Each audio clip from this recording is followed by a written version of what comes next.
Hey, what's up, everybody? It's Charles, and welcome you guys to another episode of the Dreamerspro Show, where we cover everything from sports, hot topics, classic debates, entertainment, and when we give you guys a fresh perspective on things and how we see them.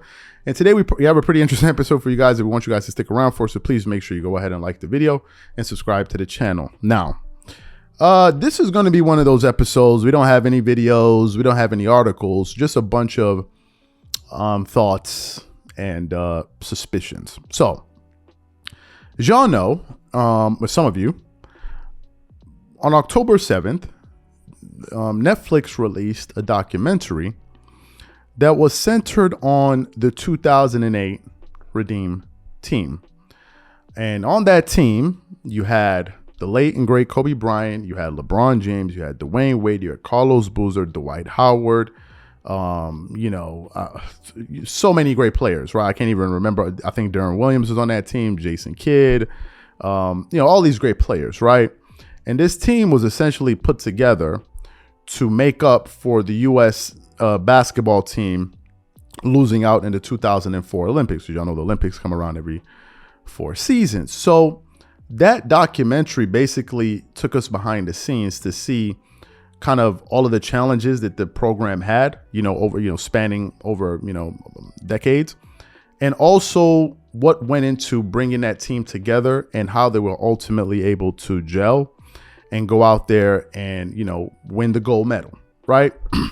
So that's really the essence of what that thing was all about.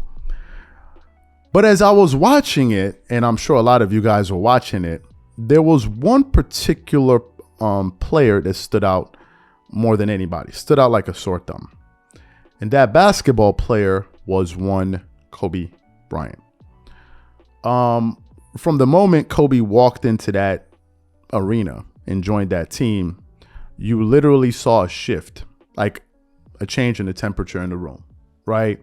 And immediately you saw that all of those guys were pretty much looking up to Kobe. Now, obviously, Kobe Bryant and Jason Kidd were the seasoned veterans on the team, but Kobe was the real alpha, right? And for people that have always tried to defend Kobe and say Kobe was this, Kobe was that, he was great, this and this and this and this, what usually would happen was people would then say, no, but look at his stats. Well, but look at this. Well, so-and-so said this about Kobe and so-and-so said about that. But for the very first time, we got a chance to see this guy, competing with other NBA players while they were all going after the same goal. And he immediately stood out. Now, this brings me to ESPN and FS1. ESPN is the worldwide leader in sports, right? And FS1 is one of their competitors. ESPN and these guys cover every single story. Some stories that are relevant and stories that are absolutely irrelevant that they make relevant. So for a documentary that was put together by LeBron James, the face of the NBA, unison with Dwayne Wade, one would think that that documentary would have made national headlines. It would be something that they would want to talk about, especially from a basketball perspective, given the fact that the NBA season is about to start, and this would be a good primer, get people's interest flowing and stuff like that, and also fill out the time so people can talk about stuff before the season starts in the next week or so. But the total opposite has happened. Since the release of the documentary, no one has said a mumbling word about it. Now, Skip Bayless and Shannon Sharp quickly previewed it before it came out, but of course they previewed it from a superficial standpoint, right? Would LeBron's 2018 beat the Jordan's 1992? And to me, the basic premise of the question let me know the inherent bias in their coverage of sports. The question alone informed the bias. No one in their right mind thought that that was LeBron's team. Certainly not after watching that doc. You would have to be on something warm and hot to think that. So for them to even frame the question like that, you could tell that they were extremely biased.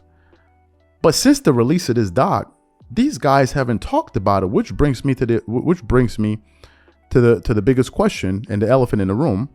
And that question is, why? Why have they not talked about this documentary? It's certainly sports related. It's certainly NBA related. It has a lot of big name players like LeBron, D Wade, players that are in the headlines somewhat, especially LeBron. You have Kobe Bryant. So why wouldn't they touch on this on this docuseries? Why wouldn't anyone discuss it? Here's why I think no one has touched this. The reason I think no one has touched this story is because it would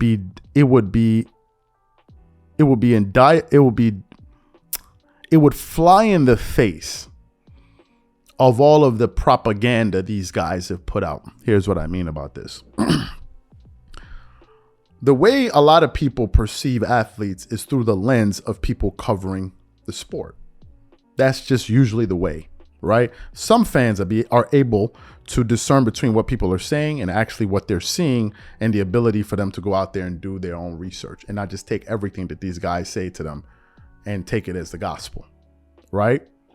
But it will fly in the face of what these guys are saying. Shannon Sharpe and these guys been talking about, LeBron been the best since sliced bread. Nick Wright said LeBron was the best player in the world since the second year in the NBA. So you'll be hard pressed to now cover a documentary where you have LeBron as clearly not the better player, and you have a guy that a lot of these guys constantly disrespect actually standing out from the pack. How would you reconcile those two things is the question. How could somebody like Nick Wright talk about that Redeem Team doc in an honest way? How could Shannon Sharpe do it? How could Stephen A. Smith do it? So the question then becomes, it's not about the fans. It's about the message you want to give to the fans. You don't really want to give them the news. You want to give them the news the way you want to give them the news. Let the truth speak. Let it speak. What's the issue with Kobe with you guys? He didn't shake enough hands. He didn't smile to you guys enough. He wasn't chummy enough for you guys. He wasn't buddy enough. What was the problem? What's the problem? What's the problem? Why you don't want to give? Why don't you guys want to give this guy his just due? We're not saying give him what he doesn't deserve. No, give him his just due. Give him what he deserves. Give him his props. But they won't do it. They won't do it. And that is one of the reasons I can rarely take these guys seriously. It's one of the reasons. Y'all are picking and choosing. That was a hell of a documentary, and everyone is going to act like as if it didn't even happen. And you're going to leave it to independent creators to cover the story. But let it be one useless, stupid story. They'll run it till the cows come home.